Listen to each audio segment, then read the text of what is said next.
ہم اپنی زندگی کی ہر نئی صبح دیکھنے کے لیے اپنی رب کی مرضی کے محتاج ہے۔ بے شک وہ جسے چاہتا ہے مہلت دے دیتا ہے جینے کی، توبہ کرنے کی۔ یہ دنیا ہے، یہاں کون بہتے ہوئے آنسوؤں پر نظر رکھتا ہے، یہاں سب ہنستے ہوئے چہرے کو دعا دیتے ہیں۔ چھوٹی چھوٹی ناکامیوں کے بعد ہی بڑی کامیابی ملتی ہے۔ کیا آپ نے نہیں دیکھا کہ اندھیری رات سے امید بھری صبح کیسے نکلتی ہے؟ ڈر اور خوف انسان کو کسی نہ کسی کا محتاج بنا دیتا ہے۔ بہتر یہ ہے کہ اپنے رب سے ڈرو جس نے ڈر اور خوف کو پیدا کیا ہے۔ نبی کریم صلی اللہ علیہ وسلم فرماتے ہیں، اسلام بڑھتا ہے گھٹتا نہیں، اسلام ہمیشہ بلند رہتا ہے، کبھی مغلوب نہیں ہوتا۔ انسان کو ملنے والی عزت، محبت، دولت اور شہرت یہ سب اللہ کی عطا ہے۔ انسان کا حق نہیں ہے اگر یہ سب نعمتیں انسان کی اوقات کے مطابق ملے تو کچھ بھی نہ ملے۔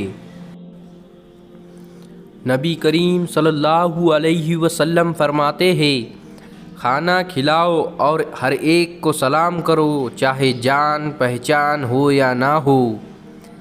ہم اپنی زندگی کی ہر نئی صبح دیکھنے کے لیے بھی اپنے رب کی مرضی کے محتاج ہیں۔ بے شک وہ جسے چاہتا ہے مہلت دے دیتا ہے جینے کی، توبہ کرنے کی۔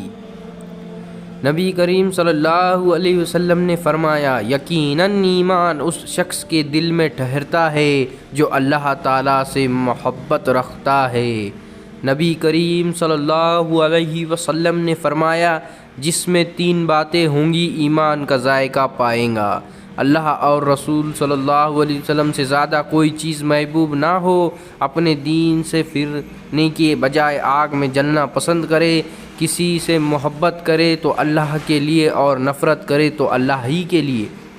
رسول اللہ صلی اللہ علیہ وسلم نے ارشاد فرمایا، میت کے ساتھ 3 چیزیں جاتی ہے، 2 چیزیں واپس آ جاتی ہے اور 1 ساتھ رہ جاتی ہے۔